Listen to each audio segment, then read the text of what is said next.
Good morning, Michael. How are you? I am doing awesome, guys. How's everybody today?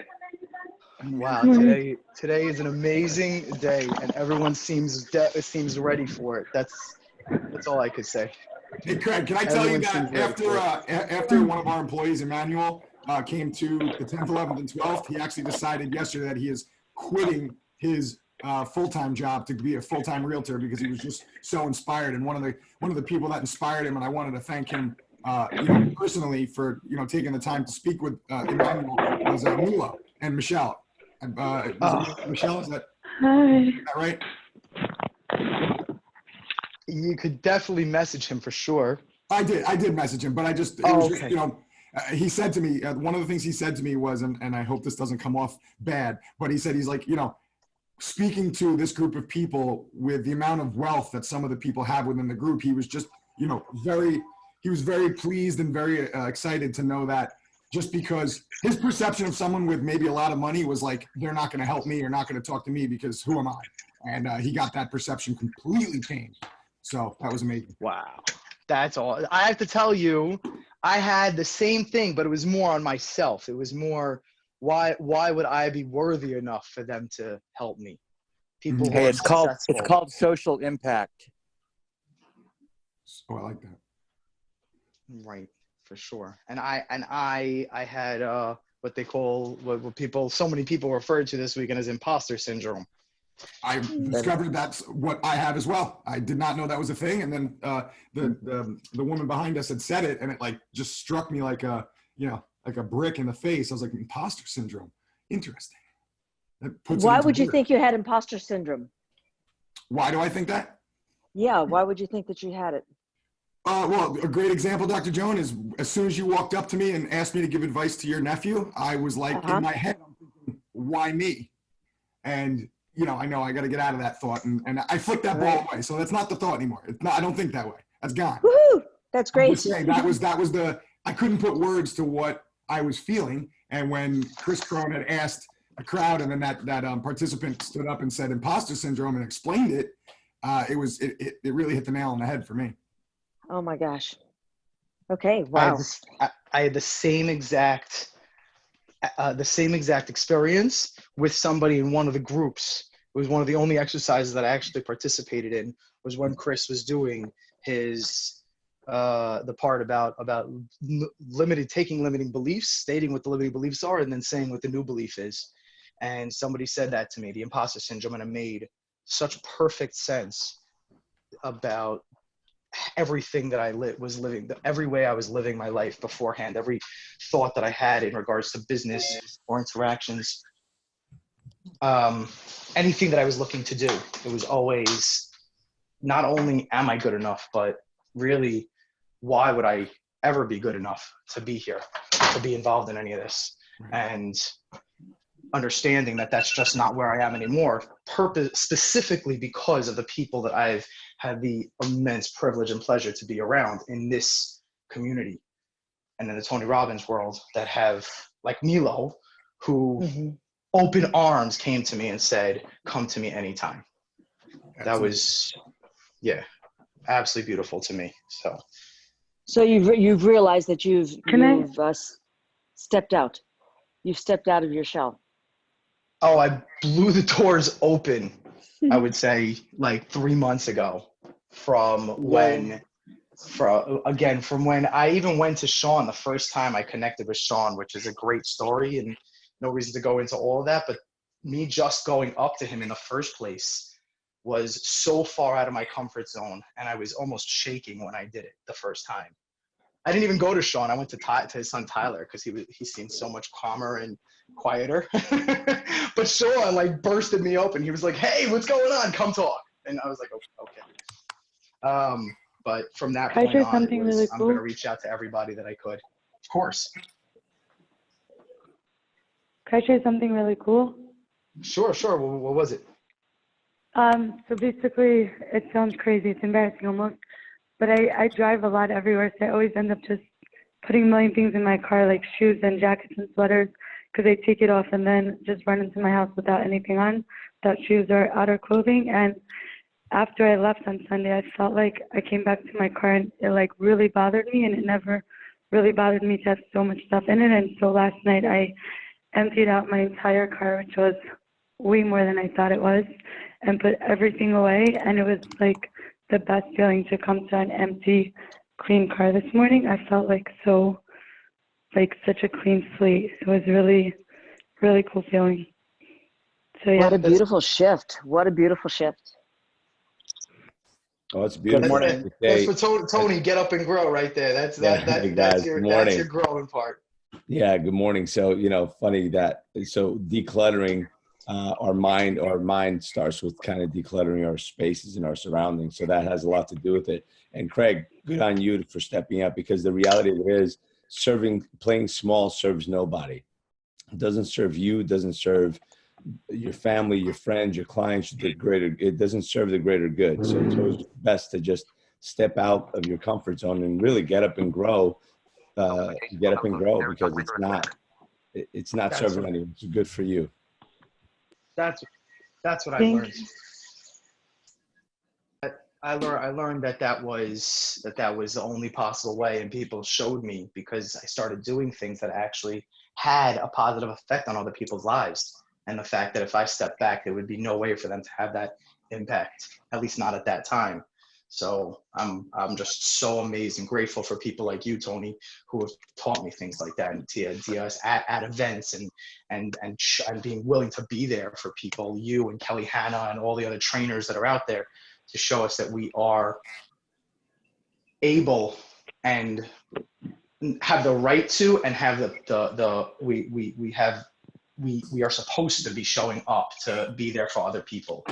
And shout out for Tony, Get Up and Grow. Tony, I spoke to yesterday. I called for a little friendly advice, and that's like another great part of this group. Everybody's there for a shoulder to lean on or some ideas to bounce off of, and it was unbelievable. We went from hello to yes in about 3.5 minutes over the phone, and we flowed through the 4 energies.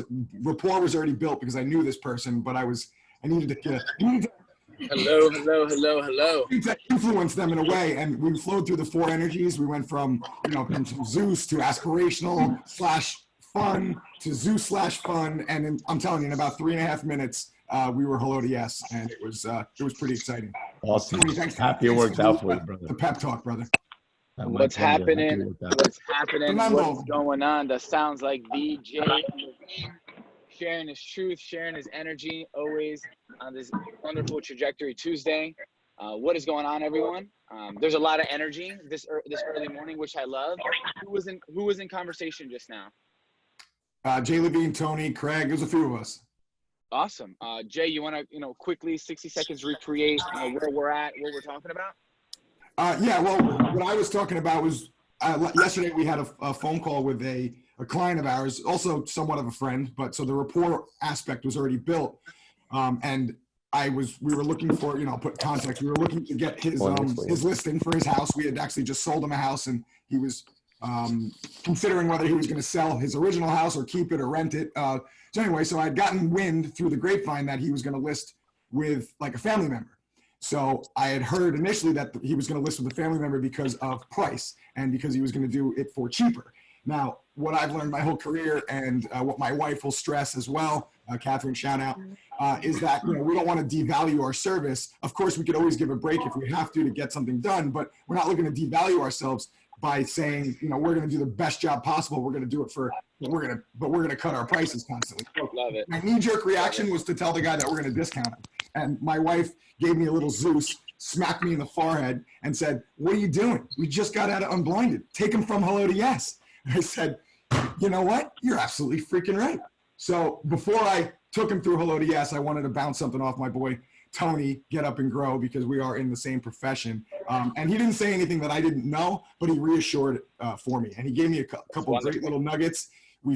Fernando, you'd be proud. We flowed through the 4 energies with seamless, frictionless moving forward. And in about 3.5 minutes, he was hello to yes, and we got the listing, and I didn't have to discount my price. That's fantastic. So the moral of the story is that Jason's wife, Catherine, is a rock star. That's what I got from that story. So let's pause and check in. You're very welcome, Catherine. It's 8:32. Sean, are you here with us? Awesome.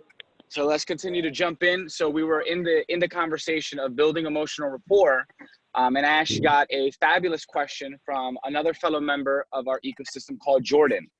And he was asking me, and this was a massive breakthrough when Sean gave me access in the past, was, so do you have to be in the formula every single time? Meaning, like if I have a conversation with Jay today, and if we can all please go on mute in the back, because I know Sean is going to request that as soon as he jumps in.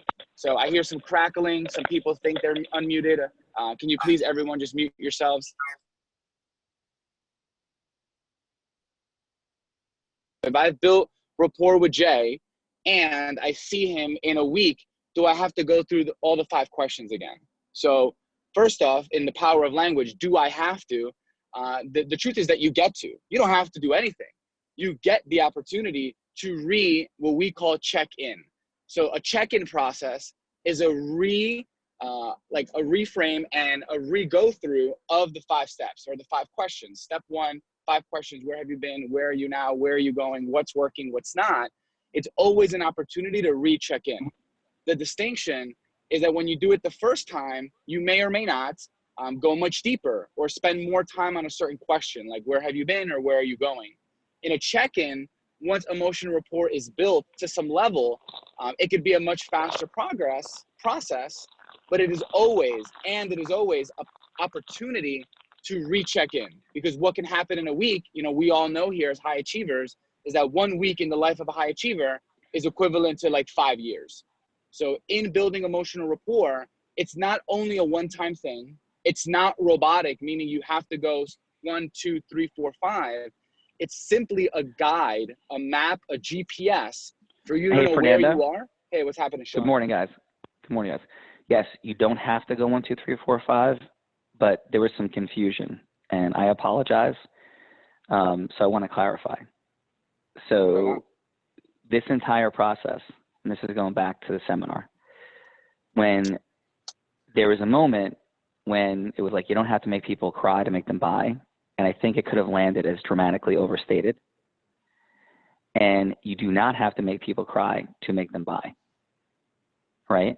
It's not the goal, but it is evidence of your integrity and your authenticity. It is evidence of your integrity and your authenticity.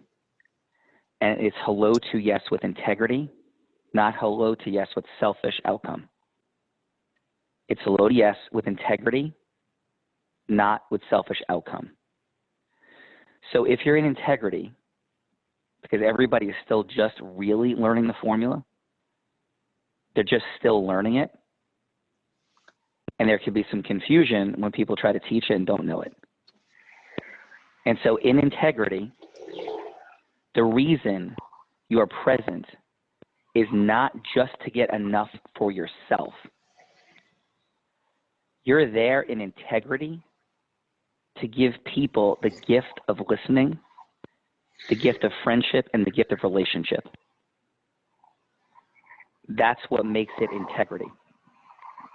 If we are overly focused on our own outcome, that is when we lose integrity and become a self-focused, selfish, lying salesperson. And why people hate salespeople. And when people sense that, they react hard, fast. That's what happens.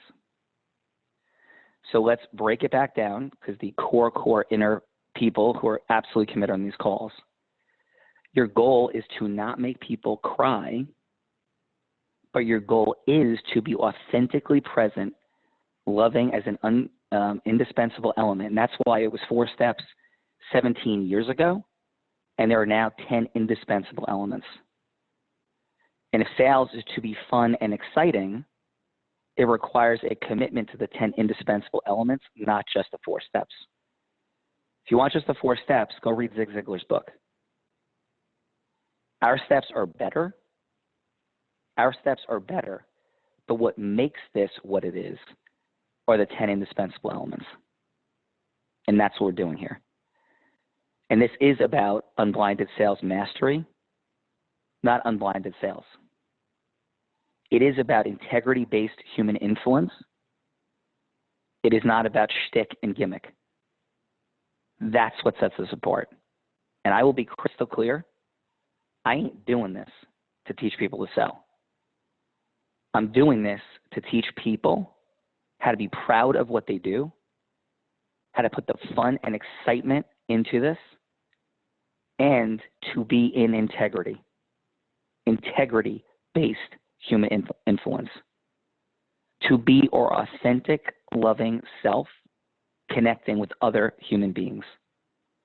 And mastery is about seeing what we don't see. Mastery is about understanding that we don't know what we don't know. And this is how, as I said on stage, I'll say it again here, very successful people who are my adversaries in some of the biggest trials of my life. I talked about Arizona. I'll talk about New Jersey. And this incredibly much person of much higher integrity than the lawyers I dealt with in Arizona, right? A person I actually respected and liked, okay? But watch what he does. We walk in, because it's all sales, and it's public speaking sales. And in public speaking sales, when inauthenticity is detected, insanity happens. And so in Arizona, the jury hated my adversaries and they punished them. Because if you think that detection of integrity breach or inauthenticity is significant one-on-one, when it's in front of a group dynamic, particularly in a jury room, in the hallowed halls of a justice building, and when you make people associate to the meaning of the space and the sacredness of place, you highlight, enhance integrity. And what I am mildly concerned about is we could be getting slightly confused and realizing what this is and how it actually works at the most masterful level. So in New Jersey, we're having a state court trial, and we are dealing with a complex issue of a sale. And the sale is that this woman, who's the mother of the bad guy's mom, was a part of it. She's a part of what happened, the fraud, the stealing of tens of millions of dollars, bad guy's mom. And so bad guy's mom, we have to demonstrate, was a bad guy. So they want to demonstrate that bad guy's mom is not a bad guy. And the other salesperson, the other lawyer, is very talented and brilliant, one of New Jersey's best. And he comes in and he is in the elements. He's in the elements. He's actually congruent. He's actually creating emotional and energetic transference. He's actually matching and mirroring. He's actually acknowledging and validating. He's in the elements quite skillfully. I was like, wow. And I don't say wow often. But there's one problem. He wasn't in integrity. Because he stood up and said that this woman was an Italian grandmother. And he built his words, because words matter, on something that could be easily eviscerated. And he tried to overreach. So in your sales, in integrity, you're never overreaching. You're never lying. You're never out of integrity. He was overreaching and he was lying. He was overreaching and he was lying. Because she didn't look like an Italian grandmother. She didn't dress like an Italian grandmother. She was in her early 60s, maybe 60. She was attractive, had a relatively short skirt on, nothing wrong with any of those things, but it was incongruent. He was congruent, but his story was incongruent. It just wasn't what was. And so I stood up and made him a liar. And as soon as you are seen to have any breach of integrity, it's game over. If your outcome is something different than being transparent, it is game over. She wasn't an Italian grandmother because they used to sit around the table and talk about the fact that bad guy son, like, was running around with prostitutes and gambling and doing all kinds of insane things. And she would laugh at the table. We have witnesses to say that. Italian grandmothers do not laugh at their son doing that. It took 2 micro facts that I highlighted boldly to make him a liar. So the lesson for today is it is integrity-based human influence. It is 4 steps. It is 10 indispensable elements. It is 4 energies. And if you're in the 4 steps, you can succeed. But you're still missing dramatic levels of mastery. Dramatic. And what you're missing is the ability to merge ecosystems and be accepted at the next level and the highest levels. So you can get away with the 4 steps. It's never going to feel great. It's never going to feel fully authentic. And it's never going to lead to the highest levels of breakthroughs. And if you're skipping steps and deleting things, it's never mechanical, friend is right. But if you're skipping them for you, you're skipping them for you out of integrity, skipping them for them in integrity. And that's the space of mastery. And in all of this, vulnerability is key. We make mistakes. I have been out of integrity. I have made mistakes. And when I do, I own them. I do videos on them. I own them personally. I own them professionally, because that is what ego subjugation is. And if we're looking to break through to the highest and next levels, that's what this is all about. And the great challenge in this moment, as we talked about across the weekend, is because things are a little bit challenging, right? That's why there's a mastery program. And that's why everybody belongs in the mastery program, because I paid $2 million. So here's my sales pitch in integrity. I'm kidding. It's not a sales pitch. And anybody who's going to go out there and sell this. I spent $2 million and 2 decades accumulating the wisdom that I would with humility say makes me the most powerfully effective, masterful person at integrity-based influence, meaning when I believe something is appropriate and best of going from hello to yes with human beings on the planet. I put my flag in the ground there and take on all comers. And I spent millions out of pocket, and I spent millions and millions more in opportunity cost, meaning what I could have been doing with my time instead of gaining more wisdom and knowledge. So that is what is available through the mastery program. And in integrity, it's like a ridiculously low price thing. It's a joke. It's less money than my coaching program was doing this in 2003 when I knew 1/50th of what I know now. Still was very incredibly effective. And it was 15 years ago in terms of money. That's why this is here. And everyone understand you have the power to do this and ability to do it, because it is not even as complicated as algebra. And the breakdown for people is we're lazy. Living in truth. I'm not saying you're lazy, but we get lazy around learning. We get lazy.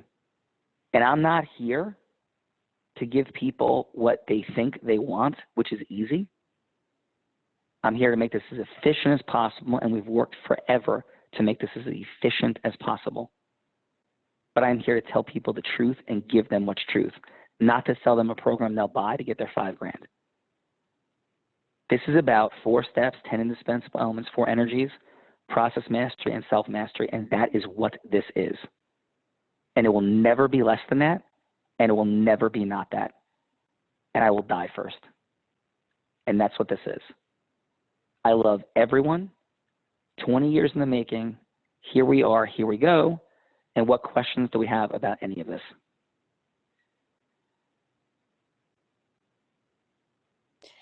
Sean, this is your boy, Ben Fox. Good morning. What's up, Ben Fox? I love you, sir. What you're doing. Thank you. I want to let everybody know I've been watching this formula up close. It's amazing. And I've gone from what I'd say was like, listen, guys, I was isolated in my house, not working. So my question is, how does it feel, sir, to help me get back to work? How does it feel to do what you're doing? I want to know. How does it feel, sir? Because I love what you're doing. And I love you, Ben Fox. And, it feels great, but it feels better? Please tell me. Is that that I love you enough to tell you the truth even. I love it. And to coach you up and to deliver you truth and to make sure we're hitting the next levels. And I love this entire process to tell myself the truth. And sat down and said, okay, what could I have done better as a leader going into the event, during the event, and after, even though there's an endless, beautiful, incredible, wonderful things being said. My process is about feeling great about it, because I never want to not feel great about things, feeling proud, right, receiving, being excited, and then going forward and taking things to the next level dramatically and immediately. And if you hear my energy, I am in Zeus mode of leadership, driving this thing forward to break through to the next level, because that's where we're going. We are going all together to the next level. And it's not about these huddles being motivational, inspirational, it's about breakthrough. And Ben Fox, so my answer is, it feels great that you're back to work. It will feel greater. I'll tell you what will feel great. Here's what will feel great. When you have the things you want, and there are things you don't have that you want, Ben Fox, and when those things happen, then I'll pat myself on the back. And I'll put you on a pedestal. Right? Sean? Because you will have done it. And that's what it's about. Thank you, sir. All right, brother. Rob, Sean? What's up, Rob? First of all, I just love the distinctions, and I can't take what you just said, but I will distill it down in my thinking and then build off of it. I think from day one until this weekend, I've always felt that inherently this is a selflessness, be part of something bigger, and even take a step back, and you know that I took a step back, let's be honest. I'll never do that again. And it's about selflessness and serving the greater good and ego subjugation at all times. And in that space of uncertainty, that's where I've learned and been fortunate enough to be coached by you a lot and often, and times when I enjoyed it and times when I felt really challenged by it. But your message is loud and clear today, brother. And all I ask is you keep plowing forward and take that to the next step. Because you are a leader of this movement, the 20 years. You just talked about it. And be confident in every single decision you make, including if you say, Rob Gill, I need you to take a step down. Because I know how much you love me. You follow what I'm saying? I get it. But my point is, this is all about something bigger than me, something bigger than each and every person on this call, and it is 20 years in the making. Right. And so, Rob, how difficult and challenging has it been at points, just to share, like what it looks like, because you don't still have full mastery of the formula. Neither do I, right? But you're in the 9.9s, right? And we're not going to pretend that we have an exact spot where we know if Rob's a 9.9, 9 or 9.9, right? So that's a little difficult to discern. But my hallucination, vision, and hope is eventually we get to that spot. But what has it been like? Talk about some of your moments when you've been upset with me and challenged by being confronted. Forget me, just been upset with being confronted and dealing with the reality of some of the things that we've dealt with. Let's share the story of when after a seminar that we're at, and I'm retelling the story as a teaching point, and I'm like, yeah, and that guy hated Rob. Let's tell this as a beautiful access to ego subjugation. What happened? Yes. Yeah. When Sean, when he referred to the guy hating me, it was from an incident 3 weeks before. So naturally, I didn't even see it coming. It was 3:00 in the morning, and it was my first really intimate circle when it was myself, Sean, and really the Callagy team. And by the way, the Callagy team, I've always been in love with the Callagy folks. They've made me feel very comfortable being vulnerable. And we're sitting down, it's like 2:33 in the morning, and I don't know what we were discussing about that specific day, but he brought it back 3 weeks when he told me that the guy hated me. And I was like, what? The guy didn't hate me, he hated himself. Like, that was my thought. I was calling him Hector Projector, right? I was saying he was projecting his own feelings on me. And ego was in full, I'll use Scott Martin, groundswell, right? I was just like, I was up in it and I wasn't trying to hear it. And the Zeus Thunderbolt, which I needed and it was necessary. And in my life, I am very comfortable in confrontation. I really am. But this was a loving confrontation, but it was all Zeused up. And it really took me a while. I mean, for like the next 48 hours after that happened, I was so mad at Sean. What were you telling yourself during those 48 hours? The first minute because this is in service of all of you coming out of like, no, I don't need to learn more. I'm overwhelmed. I don't need more. I'm fine. Like, I'm just gonna learn 4 steps, not 10 steps. Right? Yeah. What were you feeling? Be real? I'll be real. All right. Of course. So like always right away, I was like even cursing and everything. I was like, fuck, who the fuck is this motherfucker telling me that somebody didn't like me? This was my thinking. Like even the next morning, because it wasn't a good night's sleep, I was like, he doesn't even know what the fuck he's talking about. Rob, let's just say F. Let's just say F. Okay. I want you to be real, but just say F. Just don't say that's the word. What I meant when I said the letter. That's what I meant when I said real. I apologize for cursing everybody. I was just telling you. No, listen, I said to go ahead. I didn't realize. That's on me. That's on me. I should have clarified and verified. Go ahead. So I was really upset with Sean. And, I remember Michael Smank and Sean's cousin, Mike Pizza, the next day were like right there for me. You know what I mean? Because I probably had resentment all over my face. And, when I began to get off of my ego and the bruised ego and my sensitivity, I started to realize that he was right. And the truth was, the guy did hate me. Sean then put the formula on him. And because of the formula, and I was able to open up a little bit more about who I really was, it didn't end that way.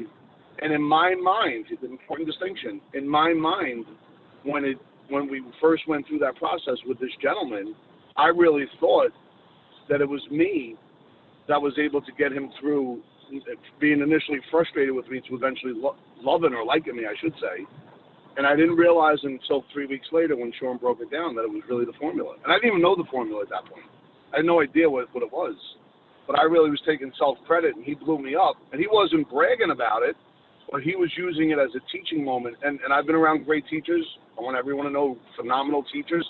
I could put my teachers up there and feel very confident if we go side by side. My teachers are world class.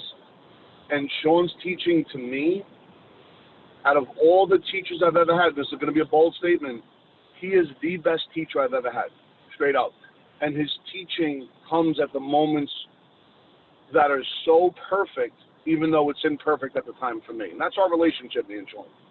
And I think that's a beautiful access point because one of the complexities with ego in that situation was that when it was occurring, right? What happened for Rob was very simple. His intentions of when he encountered this person were good. His intentions when he encountered the person that we said hated him, right, were to be kind to me. So I was just trying to be nice to you. Like, I said, Rob, I know you are. I love you. Thank you. But the guy still hated you. So the important point is our intentions being pure do not make the truth of whatever it is we're talking about change. It's not, and we have to disconnect our being. This is all about self-mastery now and ego subjugation. We need to detach our being from the actions. Rob's a beautiful, unbelievable soul. And because that guy hated him doesn't mean Rob was worthy of being hated. Rob's a beautiful soul. It's a different question if we deserve how people feel about us versus if they do feel that way about us.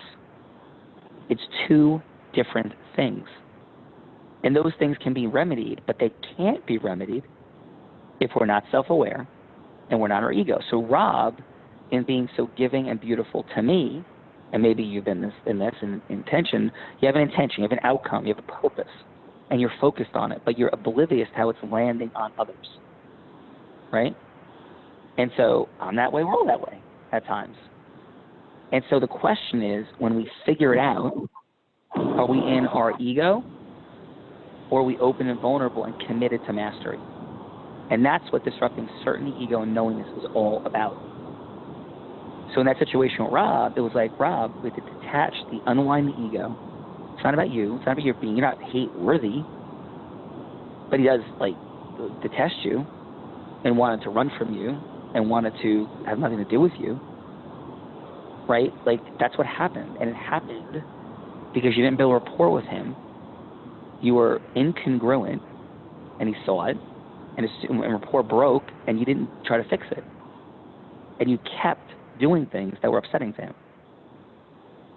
And if we could own that, right, own it, and then we could like learn from it and move forward. Because there's a lesson in it, a powerful one, a critical one.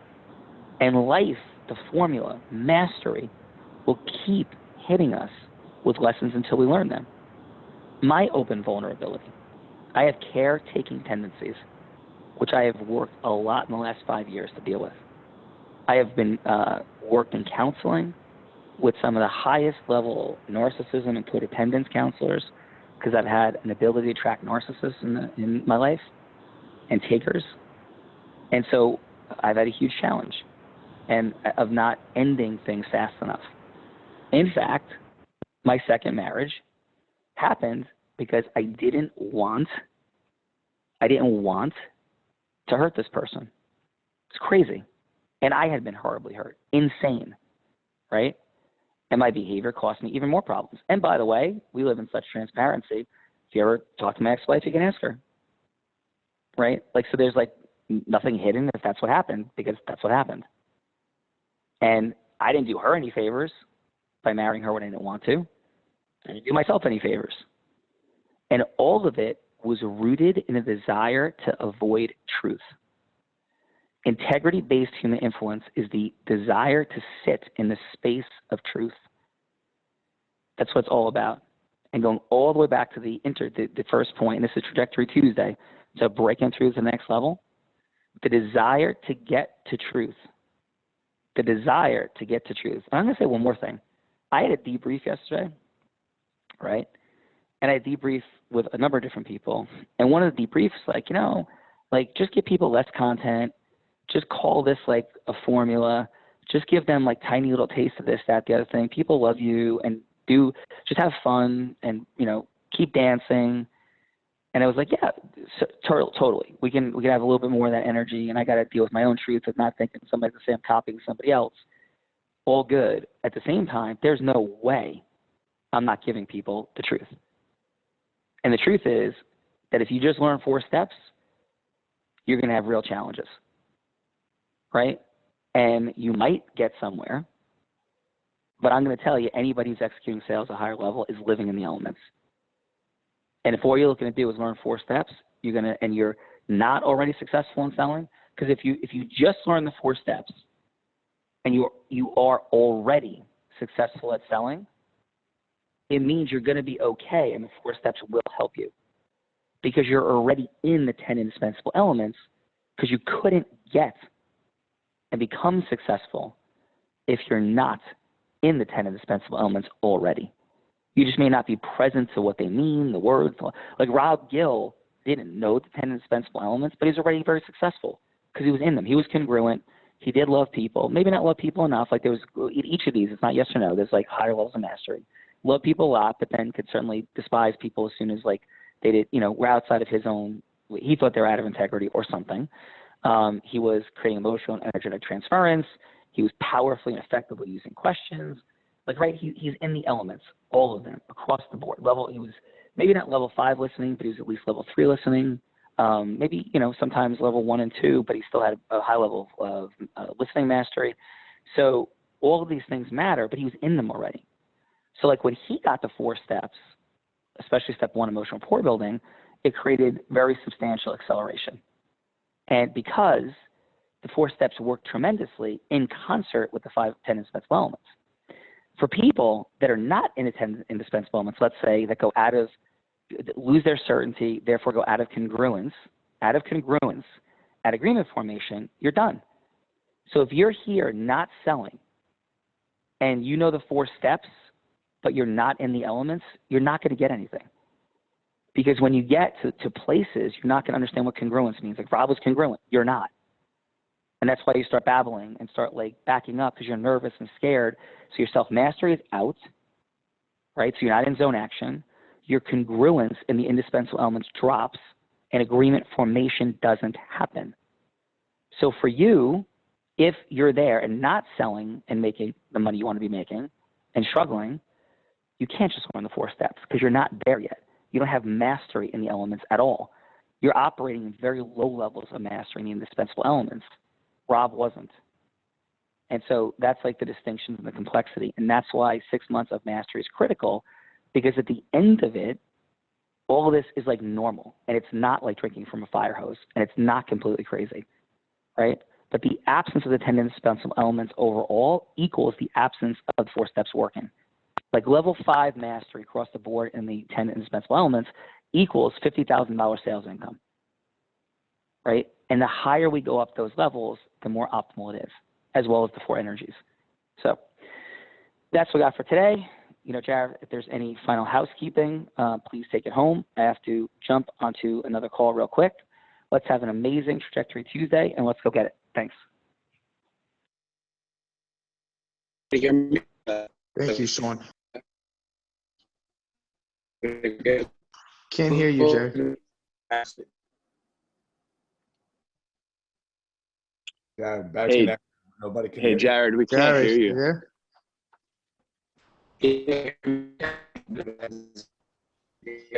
Jared, you're breaking up.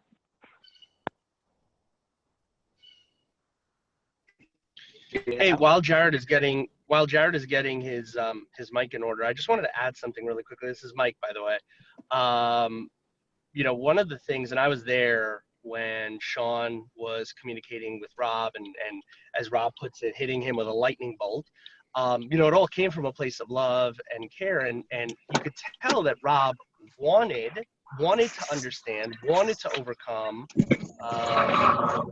get to a place of learning, growth, and development, but he didn't quite get that unconsciously his ego was throwing up these shields that were preventing him from full understanding about what happened, and that it wasn't about being mean, it wasn't about hurting feelings or anything along those lines. It was literally about a training moment, right?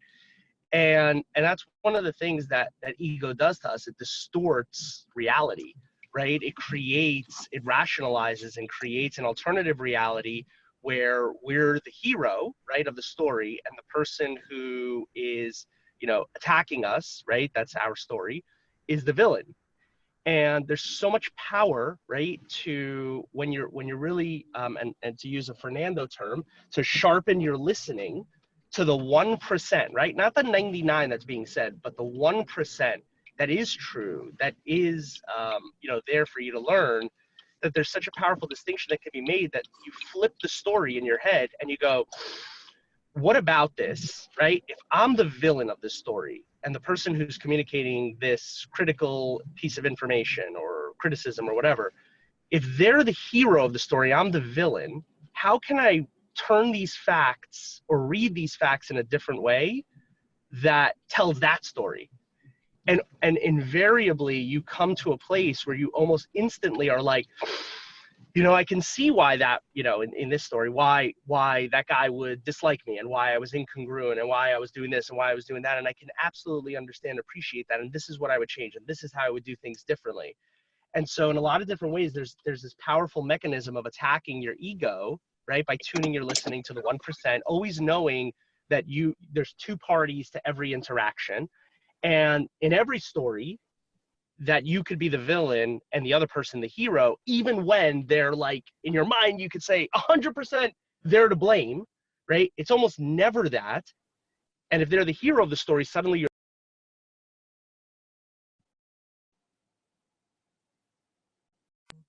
Lost you, Michael. Can you guys hear me now? I can hear Jared, can't hear Michael. Okay. Back on. Michael, I think we may have lost you.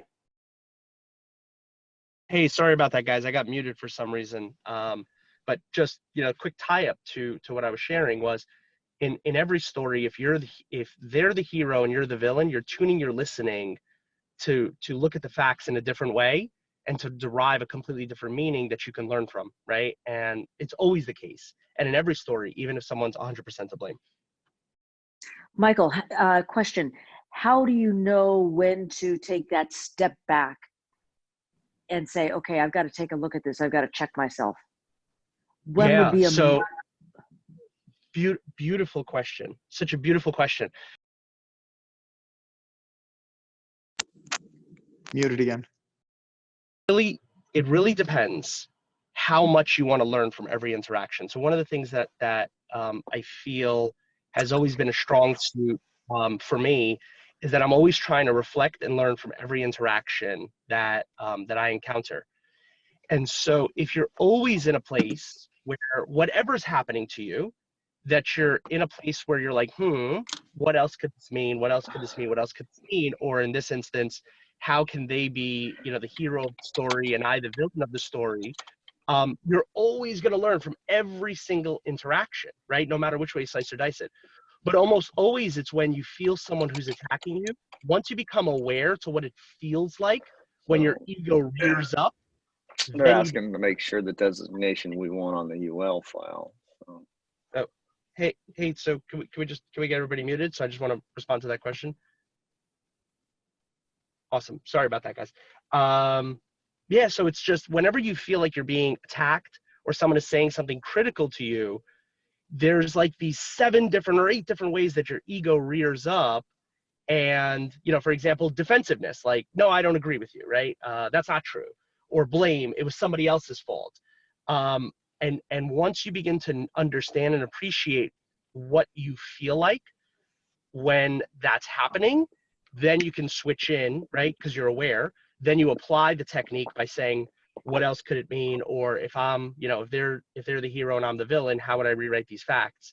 It becomes the awareness comes in certain different instances when you feel like you're being attacked, and you can turn it on always and always be listening at a crazy high level to learn from every interaction that you're doing. I hope that was responsive. Yes, that helped. Thanks.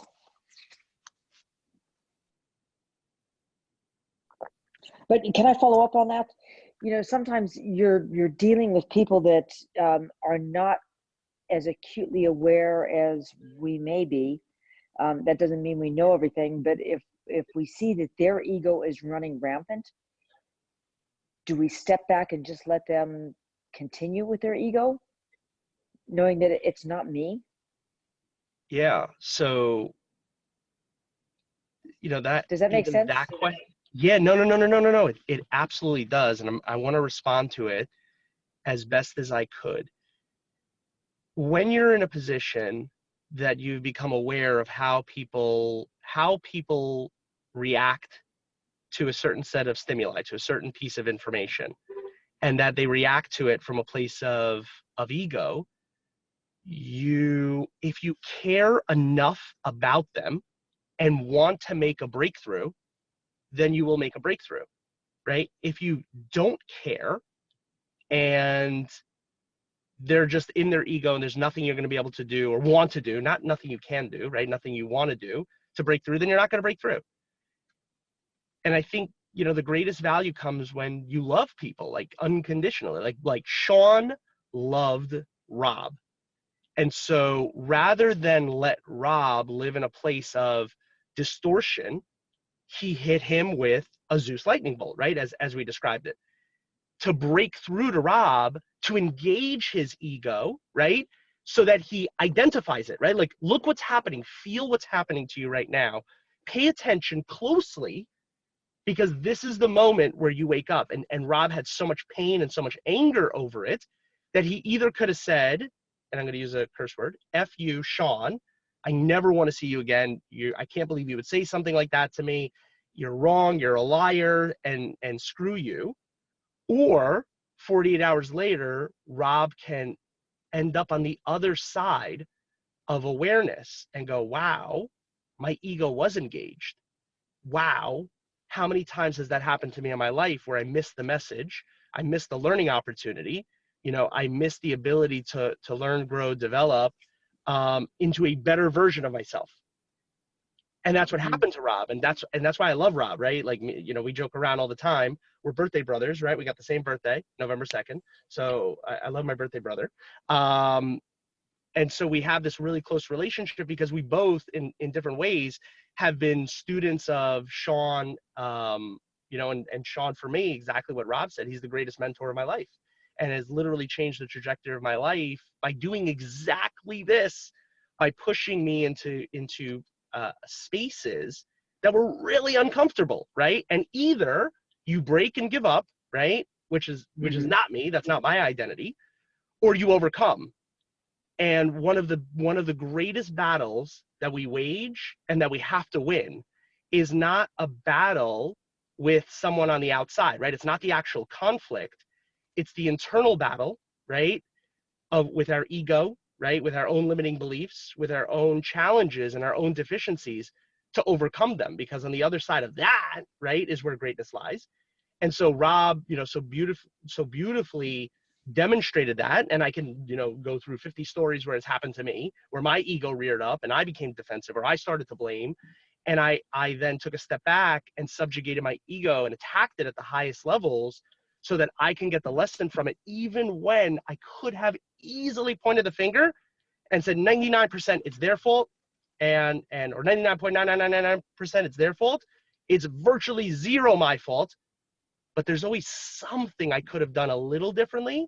And even if they were to blame almost entirely, and they're wrong almost entirely, there is that one lesson. And it's usually not one, it's usually many, but there is that one lesson that I can learn, that I can adopt and make myself better, right? And attack things better. And one of those is in confrontation. And so it's the attack on you. And if you could do it to yourself, then you can help others do it as well. Because it's not you that's making the breakthrough, it's you helping them to make the breakthrough. Awesome words, Michael Smykin. Thank you so much. Please, thank you. Yeah, I'm so happy that I was here to hear that message. Okay, can I don't want to belabor the point, but I can ask one more thing. Rob Gill. Of course.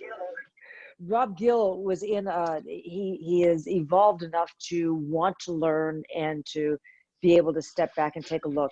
But when you're dealing with people that are all ego and that they know it all and they don't want to hear anything, how do you deal with those people? So I would say it goes back to the four energies. So let's say this. Let's make the assumption that this is a loved one, right? This is your spouse. This is your child. And you have no choice but to break through, right? There's nothing like this, whatever it is that's limiting them, whatever it is that is preventing them from achieving the highest version of themselves, right? To meeting their own standard, to become that person which they want to become. And so you have no choice but to break through. The truth of it is that it all lies in the formula. And that's what's so beautiful about the formula. So you tried goddess energy, right? And you can be honest with yourself and say 10 out of 10, I have 100% the skill to do this. I have 100% the influence capabilities to do this. I have tried goddess energy and it did not work. I tried fun energy and it did not work. I tried, aspirational energy, 10 out of 10 across the board. My influence mastery is perfect. My process is perfect. My self-mastery is perfect, right? Let me try Zeus. Let me Zeus energy. Let me come over the top. Let me, they're out of 10, I go 12, right? At some point, right? At some point, either a person's going to break or they're not. And if you've done everything that you possibly can, and you're the best in the world that can do this and nobody else can do it, right? Then sometimes people have to come to their own conclusions. They have to feel enough pain in their life that they come to it themselves, right? You could only teach people what they want to learn. You could influence them to want to learn, but sometimes they're just not going to break through. And sometimes they need to go through an immense amount of psychic pain or physical pain, right? In order to get to the place where they figure it out on their own, or they don't. And you're not responsible for that. But the things that you would do to achieve that result are within the formula. And if you're a 10 out of 10 and everything, right? Your process is perfect. Your self-mastery is perfect. Your influence is perfect, which by the way, it never is, but let's just say it is, right? Then you can't help. There may be somebody who's better who can, and if they can't, then they got to help themselves. And there's nothing you can do. And that's a really sad reality for some people. And you know what's even more sad is that we can't help everybody. And so from my perspective, I've been able to break through with the people that I've really wanted to, but sometimes the result is really weird. Like I had an associate who worked with me for many years, and I loved him, and he had a lot of challenges. And I spent a lot of time and a lot of my process, a lot of my self-mastery, and a lot of my influence in working with him to have a breakthrough. And he did, and he decided that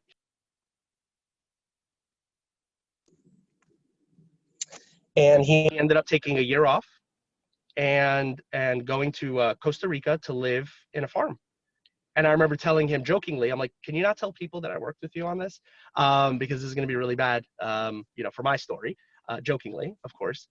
But he did have a breakthrough, and it worked, but it had a very different result than what I was expecting. But he was happy. And then he came back and he found himself. And now he's very successful in what he's doing. So it's really weird how this all works out and how it all comes together. But that in its truest form, there's no other way for me to explain it without knowing more of the facts of your situation than to say that success in this, success in ego subjugation, success in helping people to see what they don't see lies in the formula, lies in the influence mastery, lies in the self-mastery, lies in the process that you use to get to that result. Got it. I'm complete there. Thank you. Of course. Hey, Mike, question for you, bud. Where do we see that trial where you absolutely destroyed everybody that we wanted to see? So that is awesome. So unfortunately, there was no video of the trial. There is a transcript, which is publicly available. So if you guys ever want to read the transcript, I'm more than happy to provide it with certain permissions from people. But if that's something that you guys would like to see or like to read or whatever that is, as long as I could get permission from the powers that be, I would love to share that. Can you reenact it for us? I was about to say, if I can ask you to play it out while I'm reading it, that would be great. Yes. So I will tell you this, that, and I hope I'm not fanboying too hard, but I didn't even know so Sean delivered the opening statement, and I didn't even know what Sean was going to say in the opening statement. And I was like blown away by that. I'm like, dude, I'm co-counsel. I'm doing, 30 or 40% of the witnesses. Like, I need to know what you're saying in opening statement. And I go, tell me why, break it down for me. And obviously I am not as cool, calm, and collected as I am on this call. And I'm like yelling and screaming, and I'm hitting it at the, highest levels of energy. And I go, explain it to me. Why? Why can't I hear what you're going to say? And he said, because I need you in the room impacted just like everybody else. And I'm like, that's the craziest thing I've ever heard. That's unheard of. And yet, when he delivered his opening statement, I don't think anybody could have. We can't, right? No transcript, no nothing short of video, and that probably wouldn't have even done it justice to what that opening statement was. And it was unbelievable. And it's just so sad that we don't have the ability to have that video to see it how it was delivered, because it was masterful at levels I've never seen. And I've encountered a lot of attorneys, right? I've been doing this 11 years at the highest levels. I've never seen anything like it ever or ever again. That's awesome. Thank you. Yeah. All right, time to get to work. All right, Thank folks. you so much, everybody. Sorry about occupying so much of your time. All right. All Have a great one, everybody. Thank That you. was awesome. Thank Bye. you. Great chat. Thank you, everyone. Have a great day. Great chat, Mike. This is what it looks like. Love you guys. See you out there.